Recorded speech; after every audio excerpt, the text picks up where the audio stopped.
Schönen guten Morgen miteinander. Sind alle ganz herzlich willkommen zu unserem zweiten Online-Gottesdienst. Wir freuen uns, dass du wieder eingeschaltet hast, egal ob du jetzt alleine zuschaust oder ihr als ganze Familie euch versammelt habt vor dem Bildschirm. Schön, dass ihr dabei sind. Genau, auch von mir einen wunderschönen guten Morgen miteinander. Wir sitzen hier in unseren leeren Gemeinderäumlichkeiten, in einem leeren Gebäude, genau. Aber darum ist es so gut zu wissen, dass die Gemeinde ja nicht einfach das Gebäude ist. Die Kirchengemeinde ist nicht das, was im Inneren von 4 Wänden passiert, sondern wir glauben und wir erleben das auch, dass wir nicht einfach die Kirche gehen, sondern dass du und ich und dass wir Gemeinde sind. Und wir haben eine Botschaft, die wir gerne verbreiten, die gute Nachricht von Jesus Christus. Er ist die Hoffnung der Welt. Und wir haben heute ganz ein wichtiges, spannendes und auch ein aktuelles Thema, das wir miteinander anschauen. Weil vielleicht ist es euch aufgefallen und vielleicht mögt ihr das gar nicht mehr hören, dass jedes zweite Gespräch endet mit dem Satz: Bleibt gesund. Das ist auch wichtig. Das ist auch wichtig. Bleiben gesund. Genau. Wirklich. Und über das gesund bleiben und fit bleiben wollen wir heute reden, aber ein bisschen mit einem anderen Fokus. Genau. Aber bevor wir dort in das Thema reingehen, wenn wir einsteigen, wie das letzte Mal, mit einem starken Lied, drüllen das Volumen voll auf und lassen uns mutig singen und proklamieren in dem nächsten Lied. In den Tagen, die wir leben, merken wir, dass das irgendwo, wie gesagt, etwas mit uns macht. Es ist eine herausfordernde Situation. Die einen erleben Isolation, Einsamkeit. Man kann nicht mehr in der gleichen Art einander treffen, und andere wiederum erleben, dass man für eine längere Zeit vielleicht auch auf engstem Raum ist. Die Kinder gehen die Wände auf oder die Eltern gehen die Wände auf. Es macht etwas mit uns. Ja. Es ist ganz eine neue Situation. Eltern, die ihre Kinder müssen, schulisch betreuen, was man vielleicht vorher gar nicht gemacht hat, Technik, alles. Und das macht etwas mit uns. Es macht etwas mit unserem Körper und es macht etwas mit unserer Seele. Denn wir sind eigentlich nicht geschaffen für Isolation. Wir sind nicht geschaffen, uns nicht zu bewegen. Wir sind nicht geschaffen, irgendwo einsam zu sein. Und das soll unser Thema sein heute. Da wollen wir ganz bewusst auch schauen, dass wir diesen Herausforderungen uns stellen. Wie können wir in dieser Situation fit bleiben, körperlich, aber auch seelisch, dass die ganze Situation nicht zum Negativen für uns sich auswirkt. Genau. Und für das haben wir am Anfang ganz ein paar praktische Tipps, wie man in dem Sinn körperlich, also eben physisch, aber eben auch seelisch, psychisch fit bleiben. Und das fängt schon am Morgen früh an. Auch wenn wir jetzt wegen der Schule, können wir länger ausschlafen, weil wir nicht in die Schule, wir haben Homestudium, aber vielleicht ist auch dein Arbeitsplatz geschlossen und somit hast du Homeoffice. Das könnte einem verleiten, um einfach länger im Bett zu bleiben. Aber auch da, hey, steht genug früh auf. Und wenn du ein Mann bist, rasier dich. Da auch etwas Anständiges anlegen. Bis nicht den ganzen Tag im Bischi oder im Trainer. Und mach auch körperliche Übung. Gerade wenn es noch nicht darum ist. Mach Liegestütze oder nimm die Hanteln führen, mach ein paar körperliche Übungen. Und esset etwas Gescheites. Nicht den ganzen Tag Tiefkühlpizza und so. Und vor allem setz dir Ziel. Setz dir Tagesziel. Bist produktiv. Schau nicht den ganzen Tag Fernsehen oder irgendwelche Serien. Das macht dich nur lustlos und zieht dich ab, sondern sag, das wollte ich heute am heutigen Tag alles erreichen. Wir müssen nicht nur körperlich fit bleiben, sondern auch in unserer Psyche, unserer Seele ganz besonders gut schauen. Auch dort, wenn wir fit bleiben. Und das tun wir damit, dass wir unserer Seele, unserer Psyche gute Dinge zuführen. Denk über gute Dinge nach. Lass Sachen, die dich aufbauen. Nimm Dinge zur Hand, die dir Freude machen. Geh raus laufen. Geniess Wetter, wenn es zulässt. Sammle dich mit deiner Familie und spiele etwas, was lustig ist. Und wenn du etwas am Fernsehen schaust, etwas zum Lachen. Schau, dass du nicht zu viele Nachrichten schaust und bitte keine Verschwörungstheorien, das zieht nur ab, sondern einmal im Tag am Schluss irgendwo die Zusammenfassung schauen von den Geschehnissen vom Tag, das langt, um wieder auf dem neuesten Stand zu sein. Hab Zuversicht und verbreite die Zuversicht, die in deinem Leben schon vorhanden ist, in deinem Umfeld. Und so aufbaust du dich und auch die um dich herum sind. Ja, und nebst dem, dass wir Menschen, dass unser Leben aus Körper und Seele besteht, haben wir auch ein geistliches Leben. Genau. Körper, Seele und Geist. Ja. Und somit sollen wir auch darauf achten, dass eben wir geistlich gesund und fit bleiben. Und darum wollen wir heute über 2 Sachen reden, die eigentlich unerlässlich sind, damit wir geistlich fit bleiben. Und das ist Bibellesen und Gebet. Kürzlich ist eine grosse Studie gemacht worden vom Zentrum für Bibelbildung mit 40'000 Personen im Alter von 8 bis 80 Jahren, und man wollte herausfinden, wie die Menschen mit der Bibel umgehen. Und das absolut spannende Highlight in dieser Studie, das, was die Studie so wissenswert macht, ist eigentlich das gewesen, was sie gar nicht herausfinden wollten, oder respektive, wo gar nicht im Forschungsspektrum hinein war. Und zwar Folgendes: Wenn wir einmal in der Woche die Bibel aufschlagen, und das kann eben am Sonntag sein, wenn der Pastor oder der Pfarrer sagt, schlägt die Bibel auf und wir lesen dort und dort, dann hat das eigentlich nur einen kleinen oder einen geringfügigen, verschwindend kleinen Einfluss auf unser Alltagsleben. Wenn wir 2-mal in der Woche die Bibel lesen, ist der Effekt auf unseren Alltag eigentlich auch immer noch sehr klein. Bei 3-mal in der Woche die Bibel lesen, hat man in dieser Studie wie so einen Ausschlag auf der Skala erkennt. So wie bei einem Kardiograf, so einen Bing, so ein Patient lebt noch. Genau. Aber, und jetzt, die überraschende Entdeckung war, dass wenn Menschen 4-mal in der Woche sich mit der Bibel beschäftigen, dass das plötzlich einen unglaublich grossen Einfluss in den Alltag hat. Ja, man will ja meinen, dass eigentlich die Kurve eben linear ansteigt. So 1, 2, 3, 4. Aber das ist nicht so. Sondern die Kurve macht wirklich 1, 2, 3 und dann springt sie auf. Ja. Also wenn du von dem Einfluss redest, wo Gottes Wort, das Lesen, auf uns das Leben hat, welche Bereiche sind denn da so signifikant verändert worden? Genau. Also die einzige das Gefühl von Einsamkeit ist um 30% zurückgegangen. Wow. Ebenfalls um 30% zurückgegangen sind Ärger- und Wutausbrüche. Verbitterung, so ein bisschen Missstimmung in Beziehungen zum Ehepartner, also zu den Kindern, ist sogar um 40% zurückgegangen. Wow. Und auch ganz spannend, Alkoholmissbrauch, aber auch Pornografiekonsum ist bis 60% zurückgegangen. Hey, das ist extrem eigentlich. Und du redest jetzt von den negativen Dingen, die sich zum Positiven verändert haben. Was ist mit den positiven Sachen, die sich noch verstärkt haben? Gibt es auch dort vielleicht Bereiche? Genau. Ja, also 2 Bereiche stechen extrem raus in dieser Studie. Und das eine ist, mit anderen Menschen über Gott und den Glauben und über das Leben reden, ist um 200% in die Höhe geschossen. Wow. Ja, wirklich, genau. Das ist viel. Ja. Und gerade auch der Umgang miteinander, mit anderen Menschen, sie im Leben begleiten, sie unterstützen, für sie da sein, ist sogar um 230% gesteigert worden. Wow. Hey, das ist spannend. Das ist spannend. Denn das, was wir hören, das, was wir uns reinziehen, das bewegt nicht nur unseren Körper und unsere Seele und Gedanken, sondern eben es beeinflusst auch ganz sehr, sehr stark unseren Geist, unser Glaubensleben. Und Jesus, er hat darüber geredet, und das schauen wir uns jetzt mit einem kurzen Videoclip an. Wer Ohren hat, der soll auf meine Worte hören. Dann fuhr Jesus fort: Achtet sorgfältig auf das, was ich euch sage. In dem Maß, wie ihr auf meine Worte hört, wird euch Gott Verständnis schenken, ja noch weit darüber hinaus. Denn wer meine Worte begreift, der wird noch mehr Einsicht bekommen. Doch wer sich dafür verschließt, dem wird selbst das wenige, was er hat, noch genommen. Jesus erklärte weiter: Gottes Reich kann man vergleichen mit einem Bauern und der Saat, die er auf sein Feld gesät hat. Nach getaner Arbeit legt er sich schlafen, steht wieder auf, und das Tag aus, Tag ein. Währenddessen wächst die Saat ohne sein Zutun heran. Ganz von selbst lässt die Erde die Frucht aufgehen. Zuerst kommt der Halm, dann die Ähre und schließlich als Frucht die Körner. Sobald aus der Saat das reife Getreide geworden ist, lässt der Bauer es abmähen. Denn die Erntezeit ist da. Womit sollen wir Gottes Reich noch vergleichen, fragte Jesus dann. Welches Bild könnte euch helfen, es zu verstehen?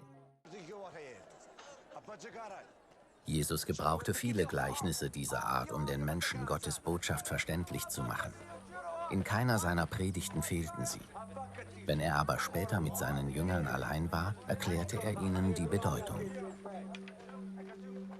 Und ich möchte jetzt mit euch durch den Text im Markus-Evangelium durchgehen. Das ist eine ganz wichtige Lektion für uns, wo Jesus da sagt. Jesus sagt in Matthäus 24, ab Vers 24, sagt er Folgendes. Achtet sorgfältig auf das, was ihr hört. Okay. Was hören wir alles momentan? Wem lassen wir zu? Lassen wir mehr auf das, was alle möglichen Medien sagen, oder lassen wir mehr auf das, was Gott durch sein Wort sagt? Jesus fährt weiter und sagt, in dem Maß, wie ihr auf meine Worte hört, werdet ihr Erkenntnis bekommen. Ja, noch weit darüber hinaus. Also auf das, was du hörst, das wird dich beeinflussen. Und zwar mehr, als du meinst. Und die Frage, die wir uns stellen müssen, ist nämlich die, wollen wir mehr Erkenntnis von Angst haben oder wollen wir mehr Erkenntnis vom Glauben und von Gottes Angelegenheiten haben? Weil Jesus, er doppelt nach. Denn wer viel hat, dem wird noch mehr gegeben werden. Aber wer wenig hat, dem wird auch noch das Wenige genommen werden, das er hat. Also, in anderen Worten sagt Jesus, wer meine Worte begreift, der wird noch mehr Einblick bekommen. Aber wer sich für meine Worte verschließt, dem wird auch das noch genommen werden. Nachdem dass Jesus diesen Satz gesagt hat, Vater geht weiter und sagt, Gottes Reich kann man vergleichen mit einem Bauern, der die Saat auf seinem Acker ausgestreut hat. Er legt sich schlafen, er steht wieder auf, ein Tag folgt dem anderen und die Saat geht auf und wächst. Wie? Das weiß er selbst nicht. Die Erde, das kann man jetzt ein bisschen mit unserem Inneren, mit unserem Herzen gleichsetzen. Also wenn es heißt, die Erde, also unser Herz bringt von sich selbst die Frucht hervor. Zuerst den Halm, dann die Ähren und zuletzt das volle Korn in der Ähre. Das ist spannend. Es gibt viele Menschen, gerade auch solche, die sagen, hey, ich glaube an Gott, ich glaube das Ding mit Jesus. Wo jetzt aber feststellen, dass das, was sie gemeint haben zu glauben, dass das doch nicht so fest und tief in ihnen ist, wie sie wirklich gemeint haben. Weil genau in so Zeiten von Unsicherheit geschieht mit uns Menschen Folgendes. Wir merken plötzlich an unserem Denken, an unserem Reden und an unserem Handeln, was eigentlich noch alles in uns steckt. Wie viel Zeit verbringen wir mit dem, auf das hören und auf das achten, was uns von den weltlichen Medien entgegenkommt? Und wie viel hören wir auf das und fühlen uns mit dem, was uns Gott entgegenbringt? Schaut, in diesen Umständen, wo wir jetzt sind, ist ja uns wie von der Regierung eigentlich wie eine staatliche Ruhe verordnet worden. Und Entscheidung, oder nicht Entscheidung, so wirklich eine Entschleunigung eigentlich. Fast ein bisschen wie ein Sabbat. Nutzen wir doch die Zeit, die wir jetzt haben, dass wir eben den guten Samen, von dem, von Jesus geredet hat, dass wir den guten Samen von seinem Wort in unsere Herzen hineinpflanzen. Denn Jesus hat auch gesagt, dass das Resultat nicht sofort sichtbar wird sein, dass es Zeit braucht, während du schlafst und während dem, dass du arbeiten tust. Und so ermutige ich dich ganz praktisch, in dieser Zeit, wo vieles anders ist, nimm dir Zeit, auch wenn es nur 5 Minuten im Tag sind, aber verbring die Zeit in der Bibel, lies Gottes Wort. Und wenn du in dem nicht so geübt bist, fang mit den Evangelien an oder mit den Briefen. Genau, aber verbring Zeit im Wort Gottes. Pflanz jetzt in dieser Ruhe Samen in dein Herz, wo langsam zu einer Frucht entsteht. So möchten wir jetzt einen Austausch darüber haben, mit folgenden Fragen, die wir einblenden.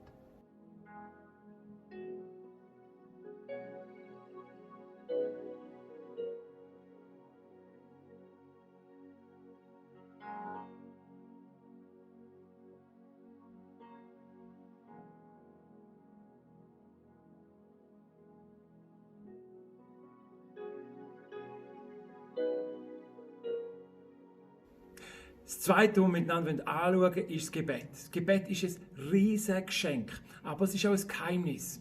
Unten drauf findest du Links dazu, wo du kannst noch Material zusätzlich abladen, wenn es dich interessiert. Nutze die Gelegenheit. Ich möchte heute aber Gebet in Bezug aufs Bibellesen mit euch anschauen. Denn der die Schreiber vor 4000, vor 2000 Jahren inspiriert hat, die Wort Gottes zu erfassen, ist der gleiche, der dich möchte inspirieren, wenn du Gottes Wort lesest, dass es du kannst erfassen. Der, wo Menschen damals Gott groß gemacht hat, ist der gleiche, wo dir möchte Gott groß machen. Die Rede ist vom Heiligen Geist oder vom Gottes Geist. Und ihn brauchen wir, wenn wir uns mit der Bibel, mit Gottes Wort befassen. So wie in der Szene, wo Jesus mit seinen Vertrauten zur Seite genommen hat und ihnen dann im Verborgenen die Dinge noch genauer erklärt hat. Genau so möchte Gottes Geist dir helfen, Gottes Wort zu erfassen. Wie setzen wir das konkret um? Ganz praktisch Gottes Wort angehen. Ich möchte Mut machen, bevor du anfängst, die Bibel zu lesen, start mit Gebet. Denn du brauchst den Heiligen Geist, Hilfe Gottes, um überhaupt die Dinge zu verstehen. Start mit Gebet. Bitte, Heiliger Geist, darum, dir zu helfen, das zu verstehen, was du jetzt gerade lesest. Dann schlägst du auf und fängst an zu lesen. Und der nächste Schritt ist, les bettend. Was heißt das? Frag immer wieder den Heiligen Geist, bis im Gespräch mit Gott über den Text, wo ja er sozusagen dir ins Herz hineinlegen. Was heißt das? Warum schreibt er das? Was soll das bedeuten? Und mit der Hilfe vom Heiligen Geist wird plötzlich das ein oder andere dir aufleuchten, wird etwas dir gross. Das ist mega spannend. Vielleicht braucht es manchmal sogar 2-3 Tage, wo du eine Frage in dir trägst, über einen Text, über ein Thema, und Gott wird plötzlich, er erlebt das immer wieder, plötzlich kommt die Erkenntnis über einen Text, wo dann im eigenen Leben etwas bewirkt. So als wäre Jesus neben dir. Red mit ihm über dem, was du verstehst und nicht verstehst. Und dann, über dem, was du verstanden hast, als letzter Schritt, beende deine Bibellese mit Gebet. Denn Erkenntnis, ohne dass es umgesetzt wird im eigenen Leben, bringt nichts. Wer verlorene Liebesmühe. Und darum bitte Heiliger Geist und frage ihn, Heiliger Geist, was bedeutet das jetzt für mich? Was kann ich mit dem, was ich da gesehen habe, wo er dir aufgezeigt hat, was kann ich jetzt mit dem machen? Wie wir merken, wir brauchen auf jeden Fall die Hilfe vom Heiligen Geist. Ganz besonders auch, wenn wir sein Wort, die Bibel, lesen. Der Heilige Geist, und darum heisst er heilig, braucht ein geheiligtes Gefäß. Damit der Helfer kommen kann, braucht es also Reinigung in deinem persönlichen Leben. Wer kann sich dieser Thematik, dem Problem annehmen? Die Reinigung kann allein Jesus Christus vollbringen. Er allein kann sich mit dem Problem von der Sünde, wie sie genannt wird, auch beschäftigen, annehmen. Er allein hat das gelöst, das Problem. Die Voraussetzungen dafür sind geschaffen worden am Kreuz von Golgatha. Wenn du heute umkehrst, deine Schuld vor Gott bekennst, wenn du dich entscheidest, nicht nur an das zu glauben, was er gemacht hat, sondern dein Vertrauen ihm gibst und ihm anfängst nachfolgen. Man kann auch anders sagen, Schüler wirst in dieser Schule Gottes. Dann verspreche ich dir, passiert eins, nämlich Gott sendet seinen Heiligen Geist. Und er wird dich dann in alle Wahrheiten hineinleiten. Er wird dir begegnen in diesen Themen, in diesen Herausforderungen, in diesen Sorgen, in diesen Verantwortungen, die du hast. Und er wird dir auf wunderbare Art und Weise Gottes Wort lebendig machen, was vorher dir wie ein toter Buchstaben entgegengekommen wird plötzlich lebendig und kraftvoll in deinem Leben. Und so nehmen wir die Verheißung Gottes in Anspruch, wo steht in Johannes 14, 26.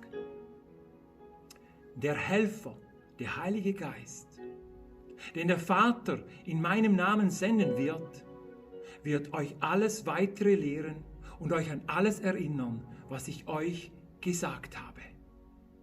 Das ist das Versprechen von Jesus an dich. Ja, viele wichtige Impulse haben wir heute mal gehört und angeschaut. Spannend gewesen. Sehr, genau. Und die Sachen möchten wir auch tun. Nicht einfach nur wissen, sondern wirklich das konkret angehen und auch umsetzen. Ja. Und was jetzt ganz besonders auch braucht, sind unsere Gebete, auch von der Fürbitte. Und in den nächsten paar Minuten werden wir wieder eine Folie einblenden, wo Anliegen drauf sind, wo wir wieder wollen, überall verteilt im Tal, für unsere Region, für unser Land, für all die Menschen, die da auch mit einbezogen sind, jetzt beten.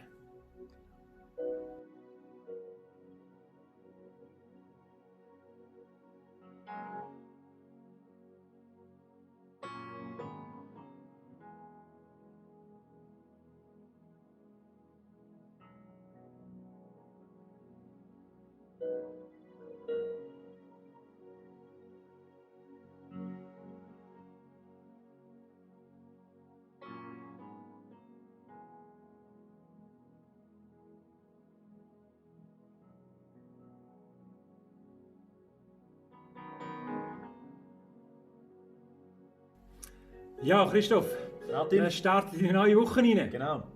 Und ja, mit Gottes Hilfe, wenn wir mutig vorangehen. Genau. Wir sehen uns spätestens in einer Woche wieder. Gleicher Ort, gleiche Zeit, gleicher Kanal. Yes. Und denkt dran, bleibt fit. Oh ja, genau. Komm, eine schaffst du noch. Jawohl, Nein, noch ein bisschen. 10.